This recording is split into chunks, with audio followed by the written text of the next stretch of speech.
Well, hello, and welcome to Connecting with the Stars with Mary Edwards. And I'm excited to share and introduce my special friend and pal, Glenda Dawson, the magical Glenda Dawson, here today. Nice to have you here today with us. Thank you, Mary. How are you today? I am ecstatic to be here.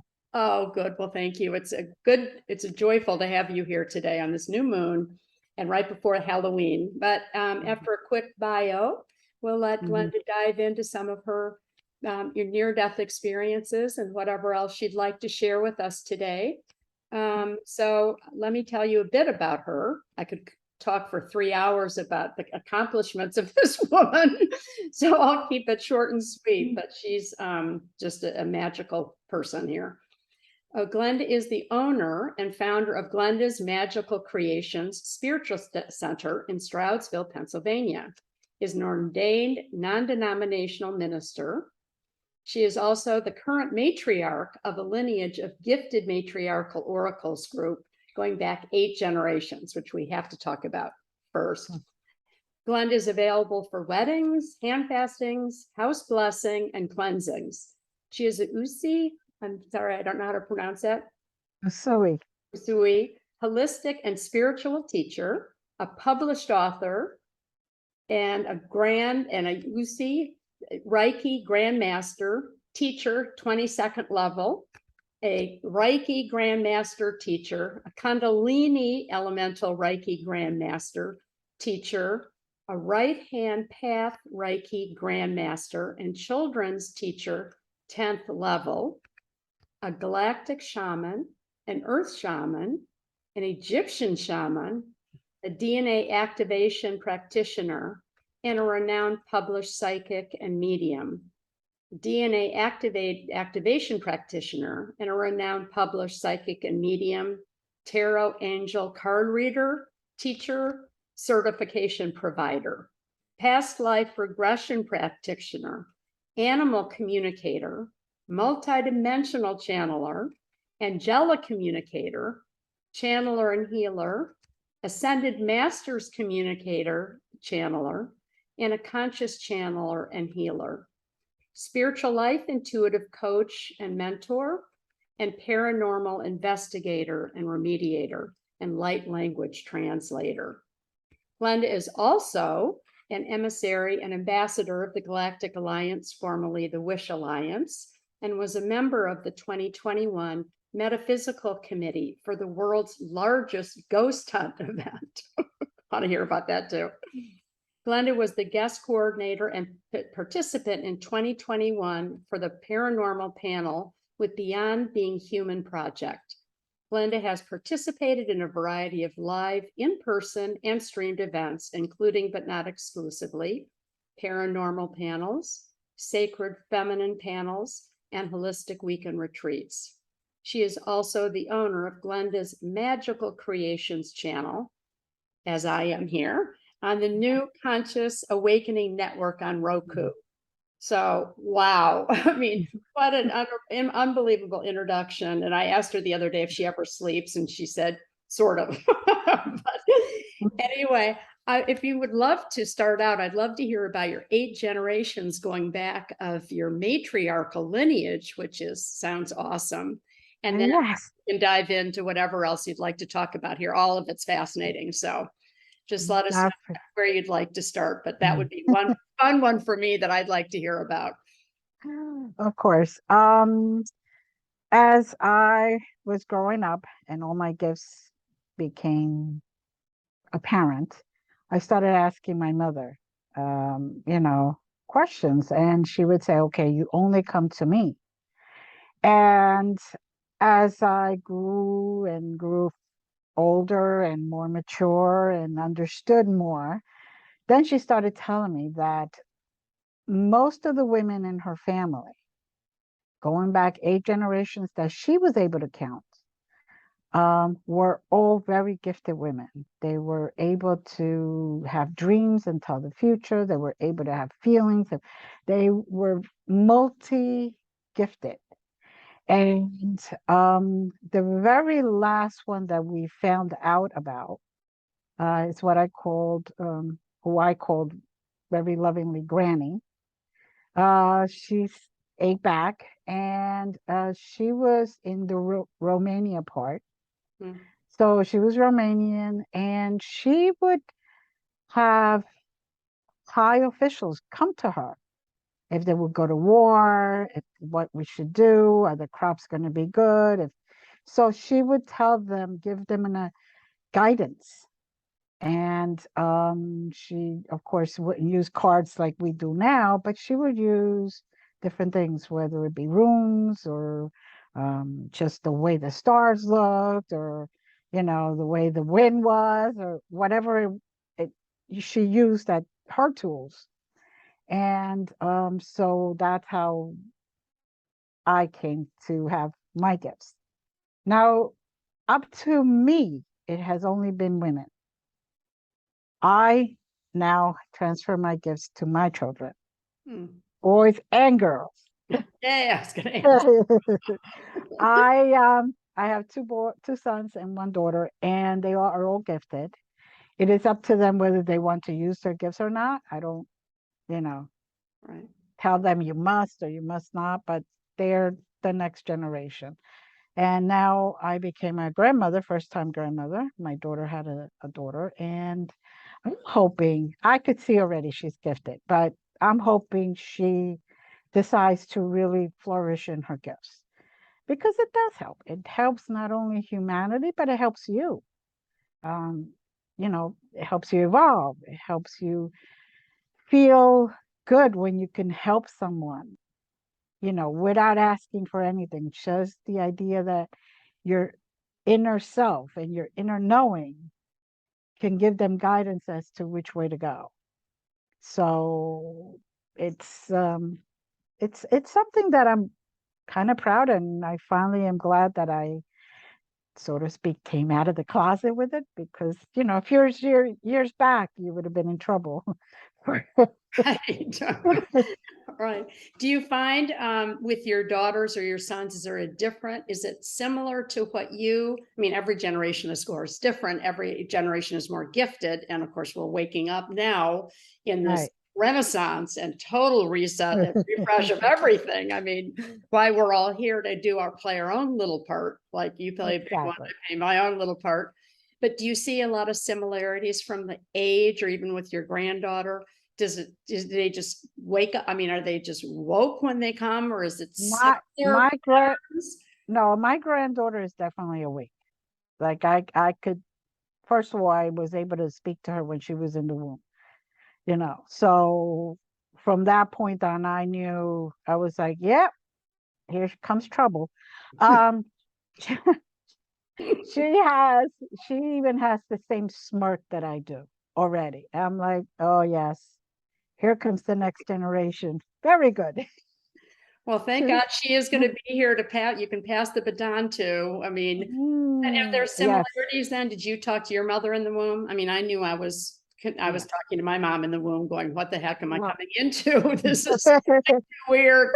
But I it's similar, or I was actually talking to my grandmother when mm, I was in the room with my mother, and she would say to me, just come in. Don't worry, we got you. You're gonna be loved. You're gonna be taken care of. Just come in." And which then when I was born, I understood later on in years what she was actually saying to me, because you get born and you're like, yeah, yeah, and you talk to yourself later on and you're like, oh, I was, that must have been a dream I had, when I was young or whatever. But then you realize there's certain things that your grandmother said to you that she has never repeated. Or you asked her at one point, Grandma, did you say this? And she's like, yeah, but you never said that after I was born. No, no, no. And so, it's confirmation, yes. confirmation. So, When so grandmothers are totally special, right? I saw when I would happen to be with my grandmother when she passed, and she yeah, told me about these unique gifts that she had. She said on her deathbed to me about 20 years ago. And my mom was in the other room with my grandmother's maid having a glass of wine. I said, Mom, I think Ani's about to go. Better hurry in here. She said, I will in a minute, but I said, you're going to miss it. And my grandmother looked at me and she said, they don't understand us. They never will. Don't try, just try to be yourself if you can. Mhm. And then she passed about a minute later. And I saw about it. You can see my window in my apartment. She had a big window like that. And I saw this 15-foot, 20-foot angel. And she was on the 10th floor of a condominium building. So it was like, it's not like I'm making this up. And she's really, and Yeah. Mom walked in a couple of minutes later and she said, what went on? I said, I just saw Gani as an angel. You left her. And she said, oh, your imagination, Mary. And I said, well, you've been saying that to me since I was 5 years old and I was on a craft and you ever talked to me. I guess you're not going to talk now. And she looked at me and finished her wine, you know, and she had gifts too. But anyway, it is interesting. The grandmother connection Right. is huge. And I'm sure with your granddaughter, you're passing that special Right. gift on. Yes, I am. Yes, I am. I am passing to her. I know my sons and my daughter are very gifted, but they're also not really ready to come into it completely. My youngest son, though, believe it or not, he has taken tarot with me and has learned how to use smudging and how to do all that stuff. So he's learned how to trust his instinct and what he hears and what he says. And so he's a little more open. Um, and it's funny because most of his friends are all into ghost hunting and all that other stuff. So it's like a little community among themselves. And so they come to me. Okay, this happened. What should we do? I'm like, well, first of all, you should have called me when it happened. But okay, let's take care of it now. But so I am very blessed that I don't have to be with my kids as quiet about it as my mother had to be with me. Because although my father was a very good father, he didn't quite understand what was going on. And to him, he was from the old generation, that was a no-no. You can't see things, even if it's angels, you know, you're it's deceiving. That's not angels, that's the devil. So my mother would say, just talk to me about it. And then he finally admitted right after my mother died and apologized actually to me for never believing because he saw her after her death. Wow. So he was like, okay, now I understand. Now everything came together for him. So he really evolved, right? In 3 years between my mother's death and his death, he evolved like day and night. He would even say to me, okay, I got a feeling about this. What do you think? I said, well, what do you think? It was like I was talking to my mother instead of him. That's how evolved he became. So I was very blessed to see that. And Wow. yeah, and every once in a while I smell his cigarette smoke and I'm like, okay, Dad, I know, not that way, the other way. Got it. Like It's, it's like he doesn't say a lot. He just gives me hints, which is okay. That's fine. So, That sounds more male too. I mean, my dad, I've just been talking to him for the last 6 months since he passed. And I said, why didn't you ever talk to me about those craft experiences I had? You never validated me. And he said, I couldn't because I was in the Navy and I was working for NASA and had this aeronautical aerospace yeah. company. And I was told to shut up. And that I did. And so now he said to me, you were the only one that was wired about 2 months ago to me, that my sister didn't get it, that my mom didn't really get it, but she knew better not to say anything because of, the last 70 years. I'm 70. I mean, that was like my whole childhood when the first space race was on and he was doing all that work. But he said, Mhm. you got it. And I said, I can't believe you're talking to me now. I've waited my whole life to get your validation that I did have the wiring and the psychism and all the clairs and that I have been off planet and done all these things. Cause I'm, as you know, I'm just coming out of my own little closet myself because I mean, I was a single parent for a long time and I kept learning, but I didn't know how I heard things. And I didn't know what all these off planet experiences were that I've been documenting since COVID more and more in my life and through my art. Mhm. And we are our own disclosure. My kids have gifts. My son's been seeing, he's a forester here in San Francisco. Lizzie's at Salesforce. She's very, very in tune with stuff. And she said, Mom, too much woo-woo. You said you never, you tried talking to us since we were little about all these things. I said, I'm just trying to tell you the truth. So when and they're both in their early 30s, I said, so if and when you want to know more, my son who lives nearby me here is real into it. And he just, and he says, yeah, Mom. And I just sort of know Lizzie will come into whatever she does. Because we've got, generations and generations of space men.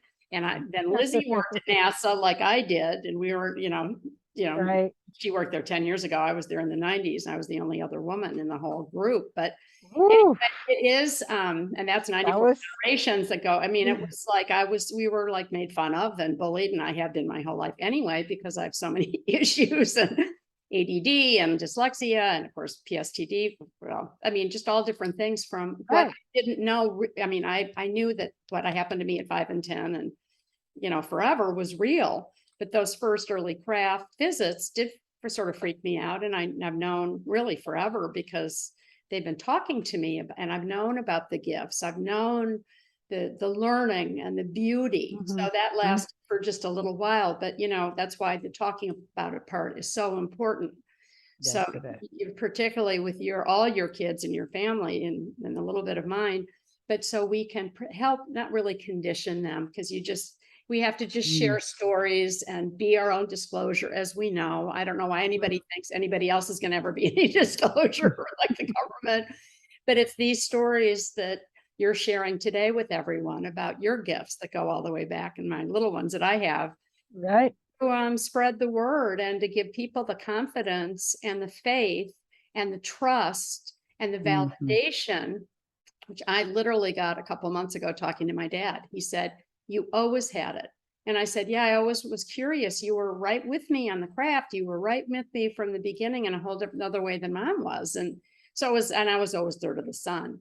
But it is interesting. And I have a boy and a girl too. And it's really interesting to see how both of their unique, different gifts are sort of coming in. Mhm. Mhm. So, Yeah. wow, the unbelievable, what story. So, before we move on, I want to hear about your near-death experiences, but what were the first things you really remember that you did that you like? I mean, I know I had little ones from the beginning. It's like I didn't Right. talk and I was shy and I just wanted to paint rocks and do space stuff. What were some of the first things that you had to figure out on your own that you see now that, oh my gosh, that was so, I really get it. Right. Well, first thing I had to do was actually realize that I was the only one seeing beings. Bees? Beings, Oh, like bees. Bees. angels or Okay, whatever, bees. right? Yeah, sorry. Because, I thought everybody else was seeing it. Here I am, 2, 3 years old. I'm talking to them, and my mother is like, "Oh God, don't let her father see her." And I'm just having this full conversation, and I could I described uh, ancestors to my mother. I described all these different events, all these different things that happen in the family. And my mother's like, "There's no way you could have known that." I said, "Okay, doesn't everybody see this? Doesn't everybody hear this?" And she's like, "No, this is why I asked you to come and talk to me only." I'm like, "Okay, all right." And that was the hardest part, knowing and having to keep quiet, Yes. because a lot of the times, even during my marriages, I would know something was going to happen, and I would kind of give a hint to it if they were not really into it. And knowing that it was going to happen and try to prepare for that event, you know, and yet not give the signal like I'm a little crazy or I need to get put away in the padded room or anything like that, you know. Right. And when my first divorce, being a single parent, you have to be careful what you did, where you went, what you didn't do, because you never knew what the other side was going to use against you to manipulate the system and take your custody away or whatever it was. So you had to be very careful. I So was too. I've been a single parent for 30 years. They're now grown, but that was terrifying. And I had two marriages too, and neither one of them got it. So it was like I have been holding my breath my whole life on all those things we're talking about. And then that protection, talk about right. trusting. It was like the biggest life lesson I've ever learned Hmm. of trusting myself and knowing that they would be okay, that I could provide for them. My farmers never went back to work. So it was like I was always the one that was the provider.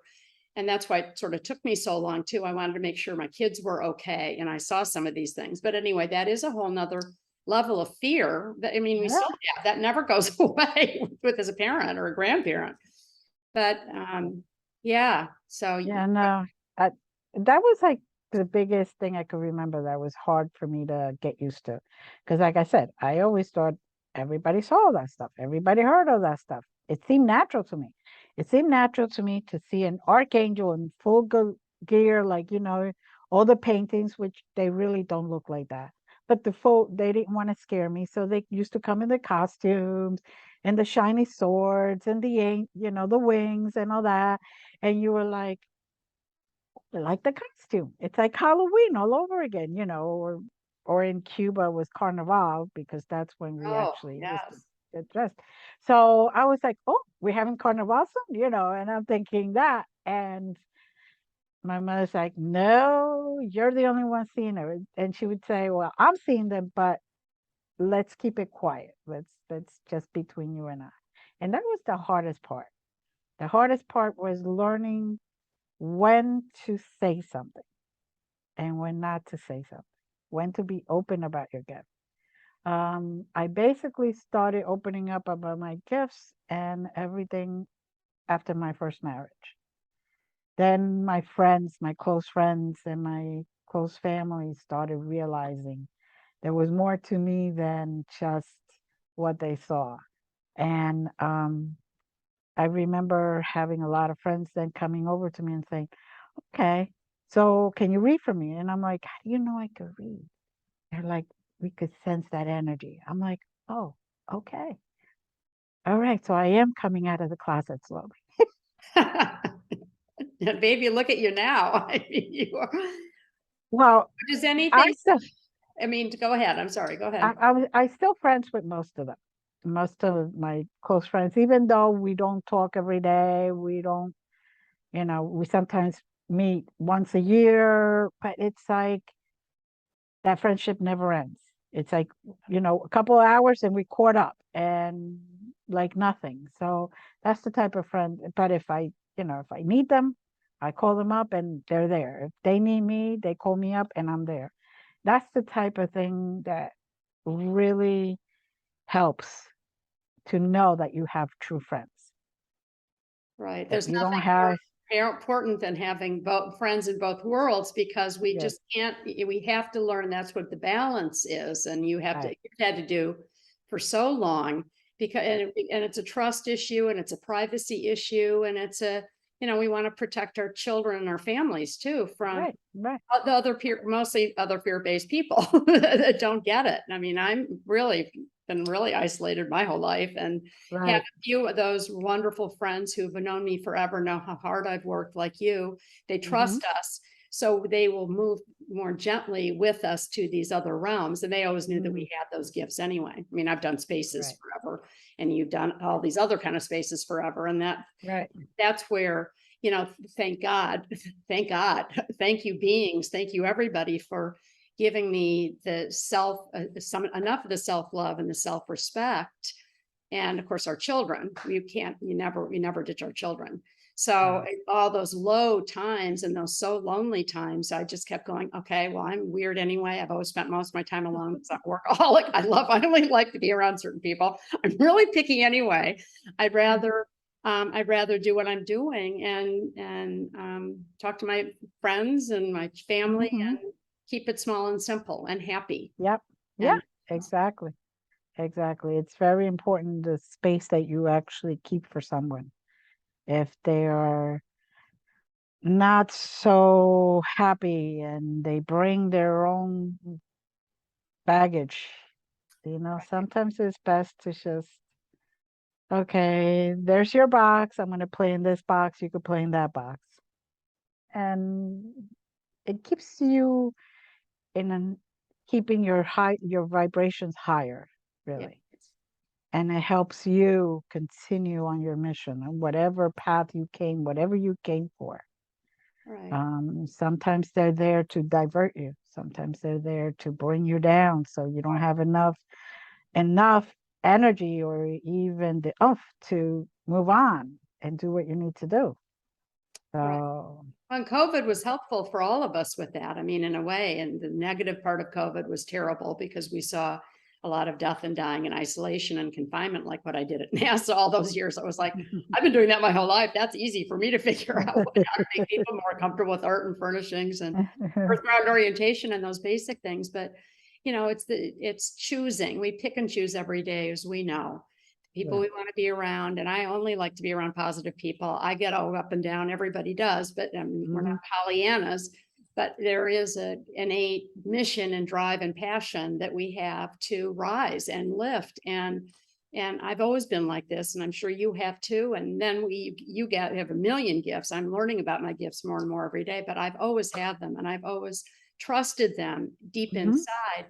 And I'm the luckiest girl in the world that I sitting here talking to you, and maybe a few people who might get inspired by telling their story too, as you know. I mean, everybody's an open book now. The world has changed dramatically. Thank the Lord, and thank all the Lords, all the powers that be. We are in a new state of mind, and we can pick and choose as we like and move forward, whoever we are, whatever shape and form and color, wherever we're from. We can either be as narrow or as vast and see the possibilities in our choices or not. So exactly. And one of the things that I still say quite often is no matter what path you take, it all leads to the same place. So, because I've had a lot of this type and that type that are criticizing. And I'm like, but you hate when people criticize you. right. You're doing the exact same thing to them. It's like, we're all going to the same place, people. Get over it. This meat suit, this stays behind. Thank God, because I'm kind of achy today. And, it's, yeah, it's this soul goes away. It's what's inside of you that travels and goes and exists forever. And that's what people don't get it. They are too narrow-minded. Right. And we learn from our parents, and that's why we spread the rumors and the truth that there is. And I grew up with judgment as religion too, and a lot of us did. I grew up with a lot of stuff like we all do. And we just choose and we keep moving on, and we crash and burn, and we see the light, and we just keep seeing more light and light and light. And now it's really bright and it's really good. And there's no we are very fortunate. We are very fortunate to be here at this moment. Well, we chose to be here at this time, and I know that, and you know that, and many of us here know that, and it is expanding. The Love Army, the Peace Army, the positive shifts happening. We've waited for all for a long, long time, and it's unbelievable to really be here now.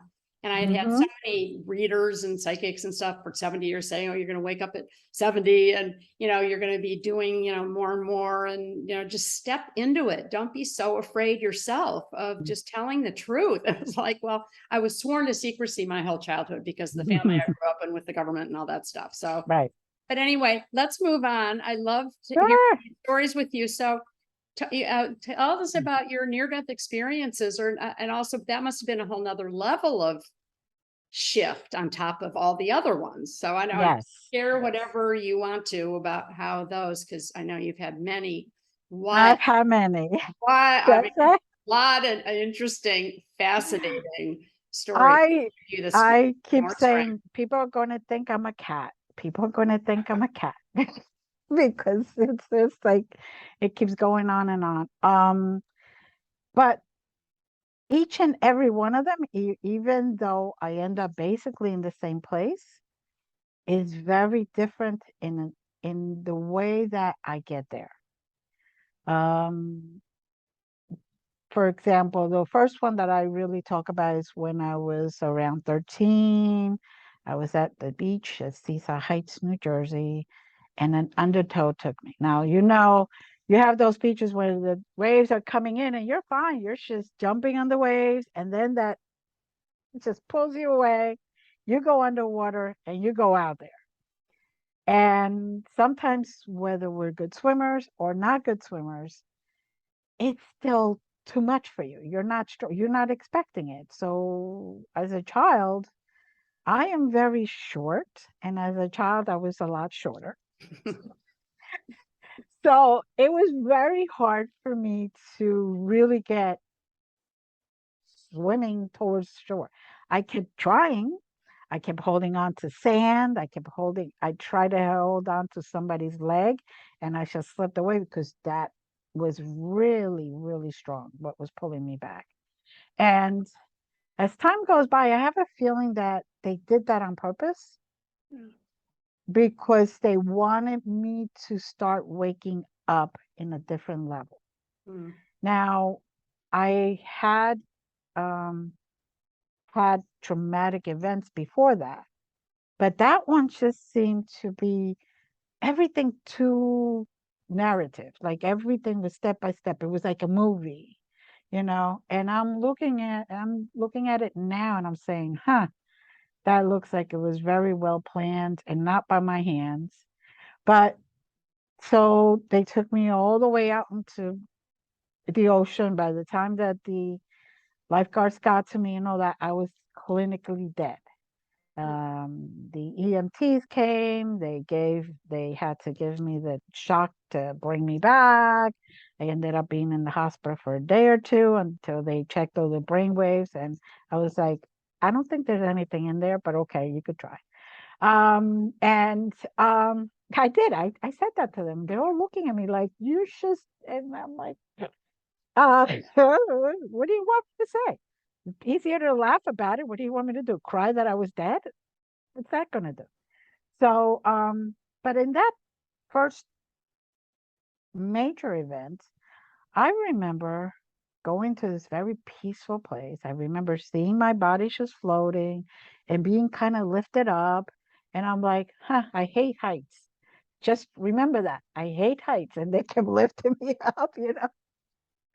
And all of a sudden, I don't see anything anymore. And then I am in this place that looked foggy, very bright, but it looked like when you were going through a fog and there were beings, and the people did not appear like people. They just appear like light or mist.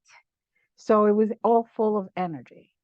I recognized my family members that had already passed, but it's funny because I remember saying to myself, but they don't look like themselves.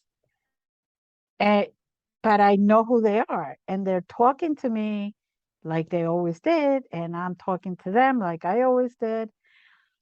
One of the things that I remember the most about that experience is that I recognized my grandmother on my father's side.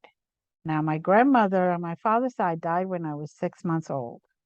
And she literally waited on her deathbed until they brought me to her.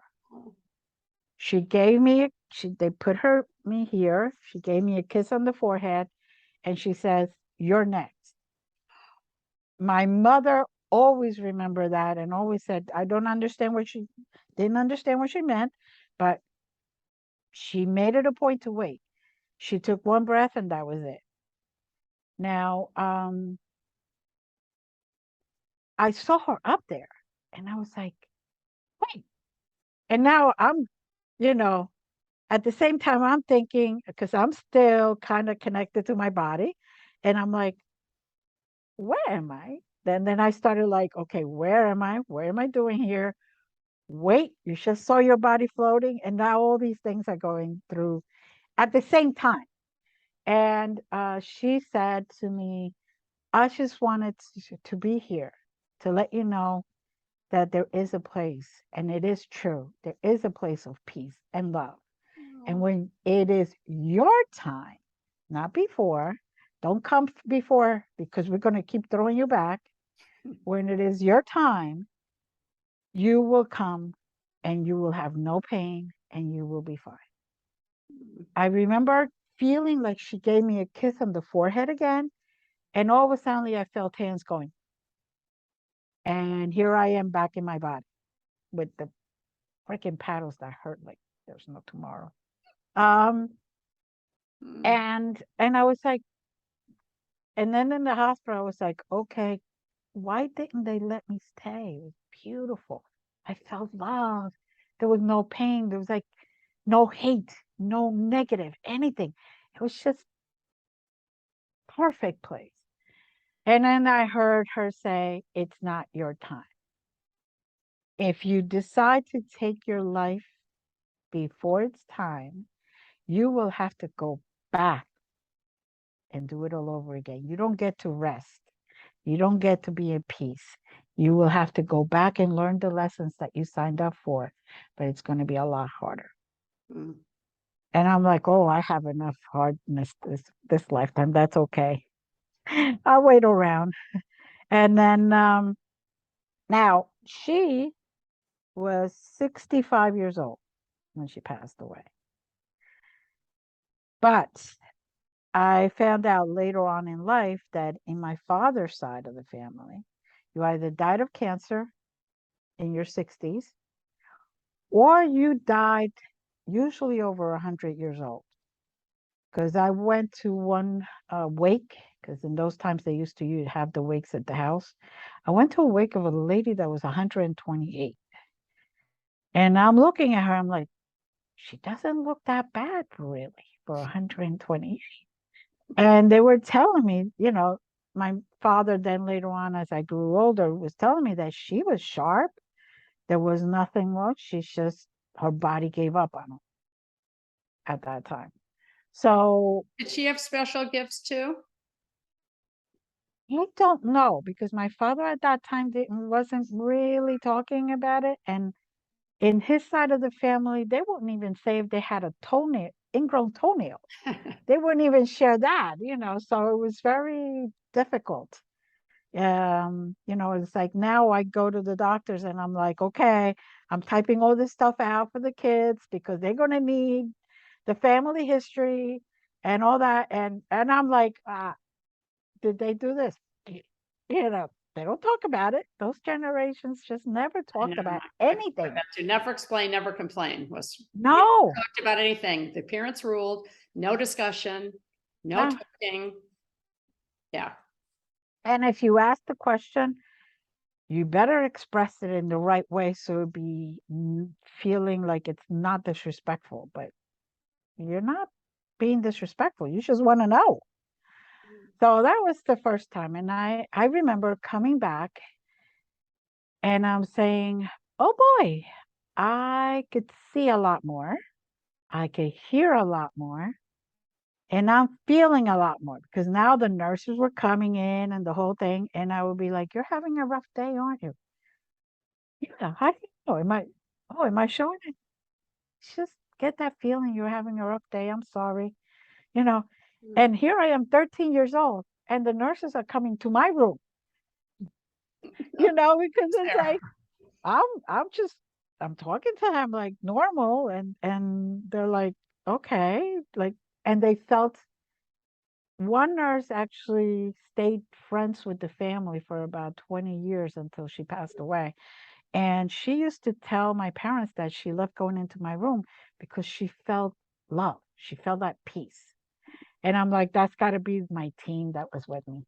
That's all I can say. That's Because, you though, too. That's you. That's you in spades. And that's, you attract that law of attraction. You had the love and they saw that you were special and they didn't know how or why such a exactly. young girl could have all these huge angel gifts that you have.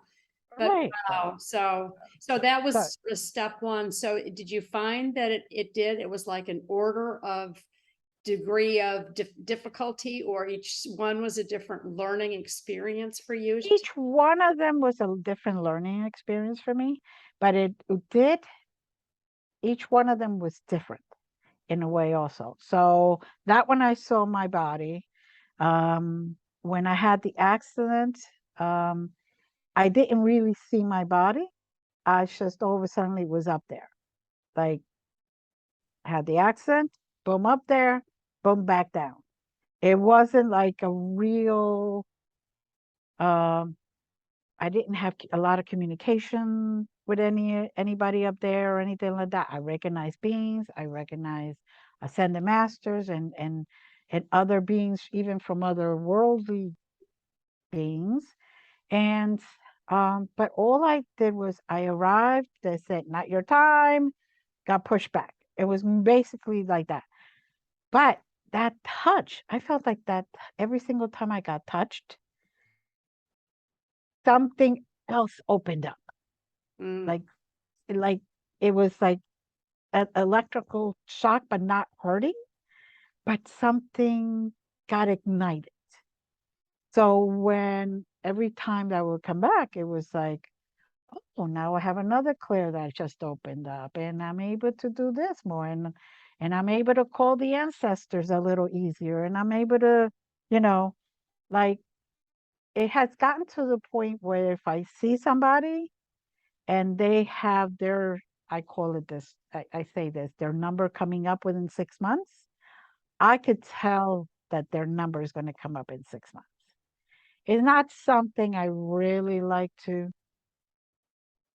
really have that, but I know why they did it because it helps if I have like my parents, I knew when it was their time. So it helped me prepare myself a little easier. mm, Like I knew when my mother, the beginning of her ending was when my father would leave a certain gate open and never would leave this gate open. And that day he left that gate open, and I'm like, that's the beginning. And I saw it all. It's like I knew it. So did he know he was leaving the gate open, or that was just your message? He no, didn't that was get just that was, yeah, no, he didn't get it. no, Yeah. no. That He never still got didn't get it that point. And I really didn't tell him that the beginning was you leaving that gate open because then he would have felt guilty it. Right. that he left that gate open and that started the whole process. But that was like stuff like that. I have seen um, where, say, mothers have or women that are pregnant have two babies, and I have seen one with wings, and then they have the twins, and one is stillborn. And so I kind of prepare the event.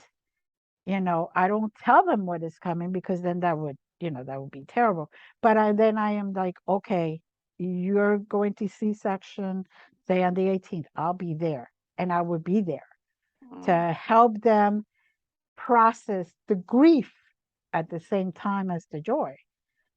And little things like this, even though that sweet baby only signed up for a certain amount of time, the parent still has to be with that.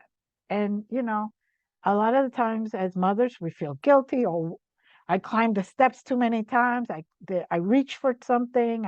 I didn't need this. I didn't take this. So we always find ways to blame ourselves if something goes wrong because we're the vessel. So we're the protective vessel. And so I would do that.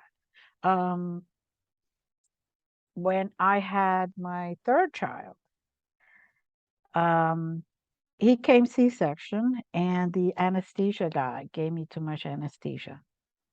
And now I'm allergic to anesthesia.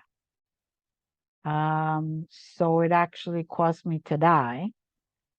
while I'm wide open here, okay, Come little on, baby, come out. Right. Oh, wow. well, he went C-section. They took him out. I remember seeing him, and then all of a sudden I started conversing, and I died because the guy gave me too much on the spinal thing and the epidural, and I don't know what he was doing the night before, but he wasn't paying attention that day.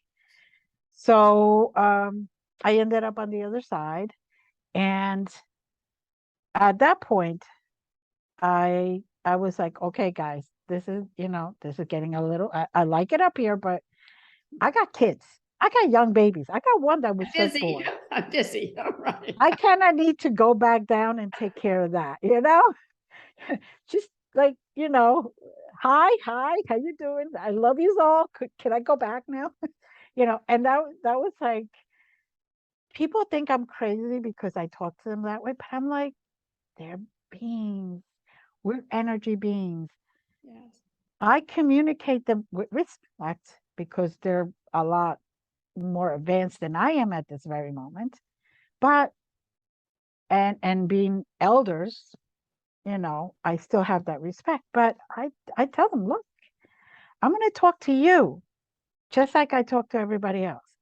I feel that if I don't have that, if I cannot have that type of relationship with you, I cannot trust you because you over there all high and mighty is like having religion all over again.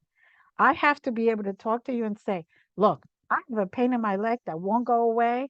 And I really appreciate it if you could do something about it. Not, oh, can I, would you please? But a far away thing. No, they're up and personal. That's how I have to trust you. Dude, And tell that's the how truth now. yeah, Right. exactly. Time is of the essence. Right. Exactly. You have to come to that point where you only have not only trust yourself, but you have to trust your team. And what I call my team is all the angels, all the guides, whoever wants to be with me to protect me, help me, guide me, or let me see different um, ways of doing the same thing or whatever it is that they're here for. Sometimes it's just to divert you from going to the right hand side instead of the left. And that's all you need because if you had gone to the right hand side, you could be dead or you could come up with a lot of negativity or you could be injured. Where if you went to the left, you ended up being where you needed to be or in a place where you would be helping somebody heal or just by your words. You stop for a cup of coffee and it's like, oh, you see somebody right there by themselves, sometimes just saying hi, beautiful day or terrible day, or, I'm glad that this coffee shop was here. So it helps me on the rest of my journey. You know, just doing that kind of thing helps other human beings because you don't know what that human being was going through at that moment. And just acknowledging that they even exist helps them realize that they're not as invisible or as part of the wall as they think they are or as people are treating them. And that could be a game changer for them right there. So yeah, that one time I kind of like, okay, guys, I really need to go back. I understand you want to give me something else. Just hurry up. Let's get to it. I just saw my baby, 10 fingers, 10 toes. Could I go back? And so I did end up being in a what they call it induced coma for a little bit. Thank God it wasn't a long time. By that night, I was out of it because they slowly started bringing me in and they realized I was okay. So they let me come back in completely. But all that, he was brought to be my messenger. When he's the one who could feel if I have a problem, if I'm not feeling good, if I'm having a bad day, And he'll just come and just like, what do you worry about? Like, and I'm like, I hate you. You know, I'm trying to keep this to myself, not to worry anybody. And he just comes like, what do you worry about? He was 2 years old. He was asleep, gets up out of his bedroom, comes to where I am on the sofa, comes to me, gives me a hug, and says, Mom, you're worrying too much. Everything's going to be okay. Oh, Now, that very moment, I was worried about, okay, how am I going to handle this? How am I going to handle that? Maybe the kids are better off without me, and all these thoughts are going through me because right. single mom, you have those thoughts. Something.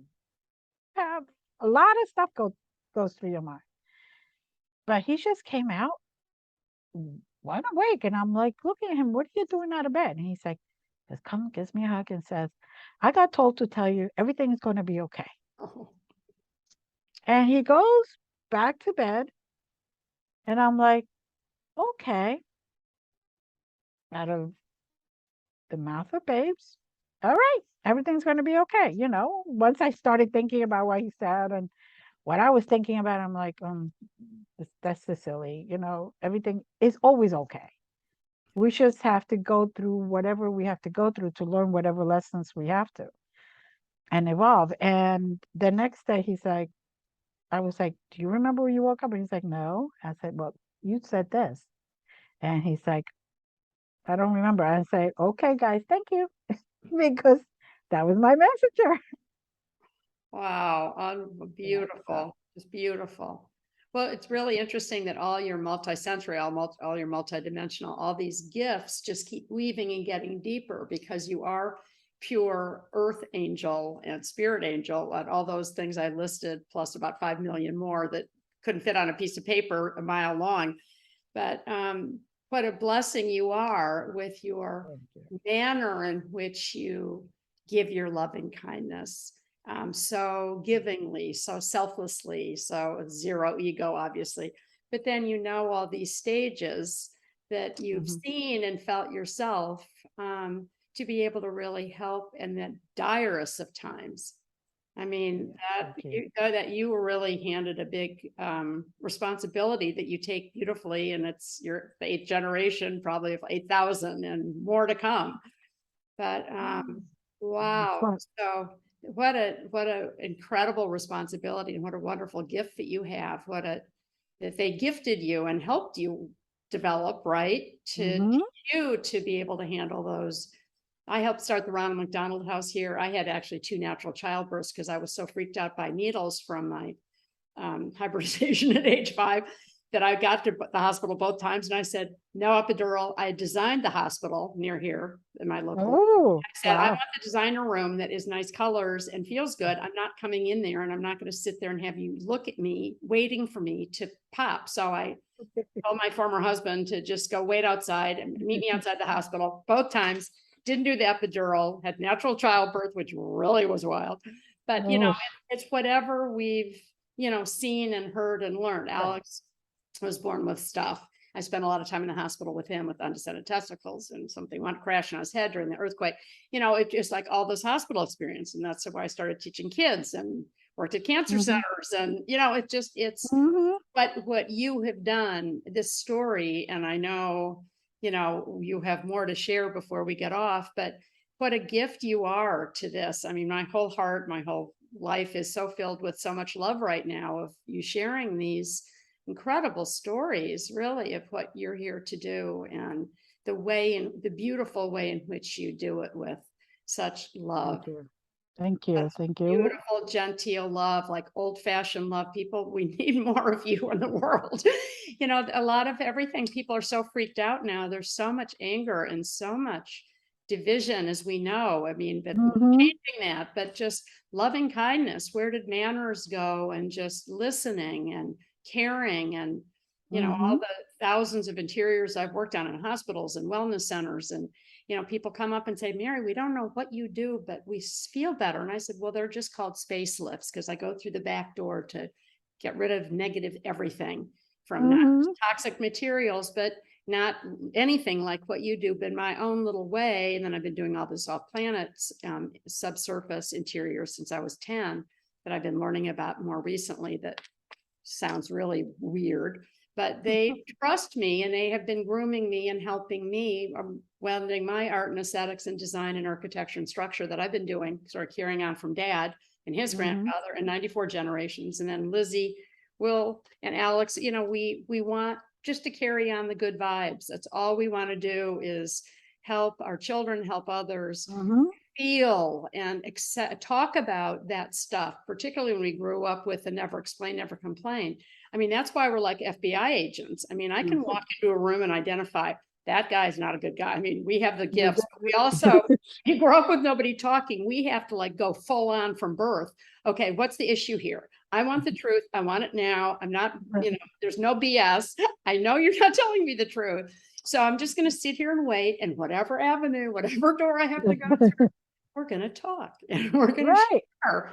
And I will wait for 50,000 years until you share whatever it is you think I can help you with, because I might be able to and I might not. But if I can't, a million other people will. You just got to get it out, because we're all, that when we're here to help, it comes in invisible ways. I mean,